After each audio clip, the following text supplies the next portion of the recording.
Friends, very good evening. And we had the opportunity in my last episode to discuss about Bastar.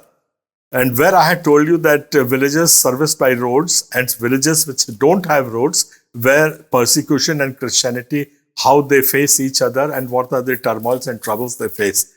And on the 17th of July 2025, another episode has taken place where more than 150 people were chased away from their villages. They faced life-threatening threats, even attacks, and they were denied water from the Tubewell. So that is the particular episode what I will try to discuss with you.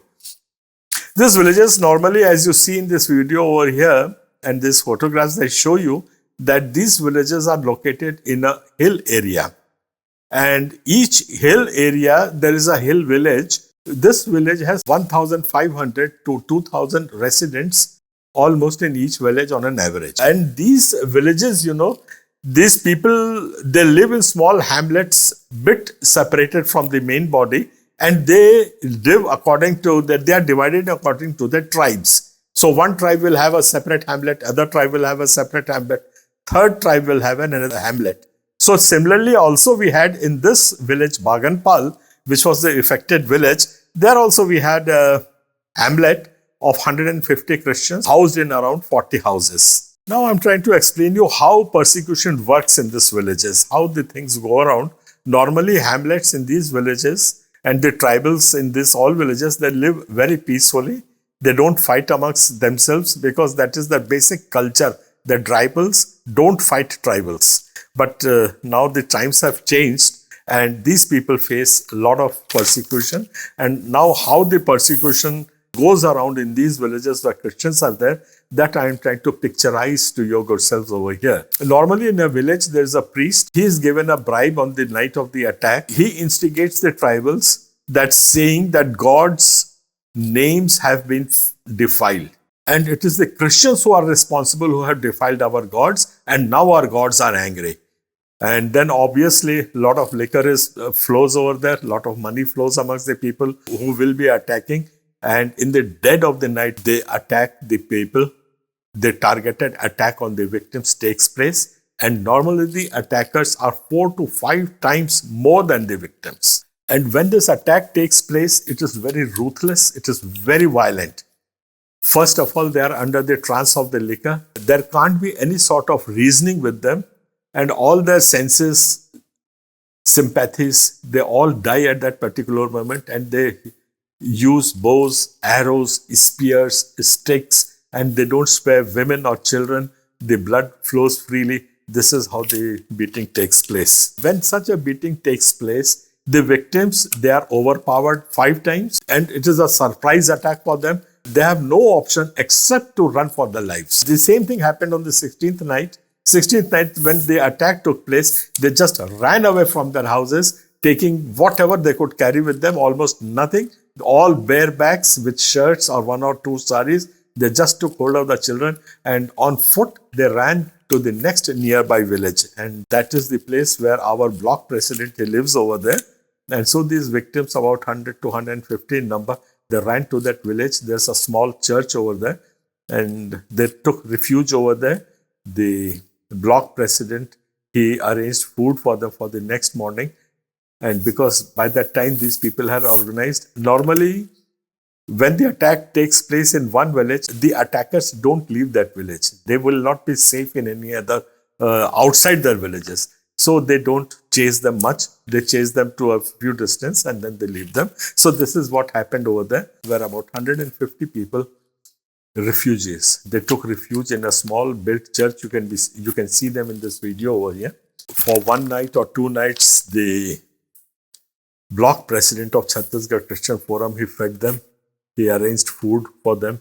And then Chhattisgarh Forum took over. For around 3 days, we arranged food for them. It was at this time that we also appealed to all the institutions and we started getting some help, but that took about 4 or 5 days to come. So by that time, we had to arrange for the food. That was the basic primary need. Then we had to arrange for the security. So this we have been doing over there. We gave them all the security, organized them. Nobody attacked them. It was very peaceful after that. Chhattisgarh Christian Forum took over from here. And then we made a representation with the police, we made a representation with the media, we let out some videos, our interviews. So all these things culminated into a big voice. And this voice, then the police were forced to act, and then they were instructed to rehabilitate these victims in their villages. So when we now took those villagers and took them back to their houses and that hamlet where they had run away from, what we go and see there was a tube well which used to service the needs of the drinking water of the Christian hamlet over there. So that was vandalized, totally demolished, broken. You can see it in this photographs and videos over here. Plus, they were also threatened that if they tried to drink water from that tube well, they will be killed. So that was the fear that chased them away to the nearest ponds. There, they were bringing that polluted water into their houses. And in these places, drinking polluted water is certain death. There are no hospitals. There are no ways to go around. Once an infection sets in, it will be time before anybody can reach or do anything. This is the time when we made an appeal for a tube well, and very thankfully, the persecution relief, Mr. Shibu, and then Mrs. Ruth Mangalwadi, Sonal Kellogg, they pulled in money. They gave us a lot of funds. Of course, the budget that overran because the strata was not very good over there. The depth was far more greater. The casing requirement had increased threefolds. And somehow we collected that thing and got the tube well over done. And you can see this tube well running over there. So this was our endeavor. Because of the cost overrun, we are now in a debt of around 22,000 rupees. We shared this with the villagers over there, and they were so happy to collect 100 rupees each, but we refused. Kehta, no, you are the victims. We will not be accepting this money. We know God will send, and whatever resources we have, we will be employing them. So this is the story. And what video now you are seeing, these are the celebrations that has taken place when people who had contributed for the food, people who had contributed for the tube well, most of them could not come, but some people did come. This is the celebration which those villagers organized spontaneously. We were not expecting. We had expected that go visit them and come back by afternoon. But then they had contributed rice from each of the houses. From each and every house, they contributed one chicken each. And then there was a community lunch and we participated in that. People were so happy and they were to find such a relief.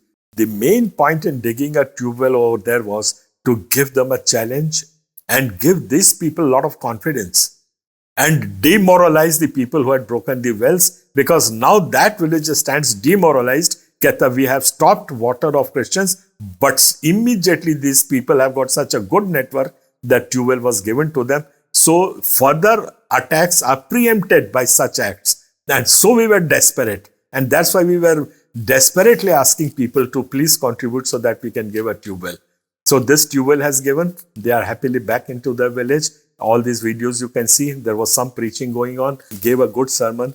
Our vice president, Mr. Ratnesh Benjamin, he belongs to the same area. He speaks Gondi, and that is a Gondi village. So he addressed those people in that Gondi village, and the response was so high, the connection was so high, we were able to communicate with each other. એ ગાંવ સુરતા કરી એ સાહેબ બોલે ગુજરાત લે આયલા છે સત્ય સંગવી અચી झूठ तो नहीं है बोरी होइला कसन. This is a big blessing which God has given us. And then of course all the guests, me, myself and other people, we all addressed those people, and it was a heavenly experience to be amongst the persecuted.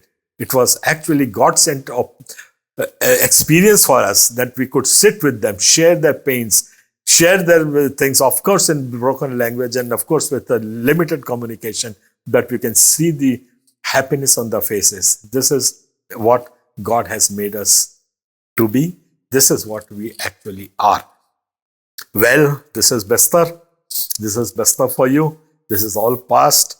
And let's talk a little about the future, which is just, this is Bastar. This has 5 districts, and these 5 districts give 12 assembly seats to the government. 12 assembly seats in Chhattisgarh are more than sufficient to form our own government. And each village, as you have already seen the demographics over here, this village has got around 1,500 people, out of which 150 are Christians. The demographics are around 20% Christian in each village. And we have a voting power that we can form our government. This persecution would have long back been abolished. So all that for the next time to come up. I all wish you all a very nice day, and I bid adieu. And keep looking out for my next episode, where we'll be discussing the geopolitical situation of our area Bastar and how to overcome this particular persecution what we are facing over here. We will be discussing that in detail, and it may be a very long episode because we will also delve into the history. I thank each and every one of you for having given us all the help these tribals needed. You have supported us. We are thankful from the depths of our heart, and wish and pray that God listens to your prayers. May the good Lord bless you all.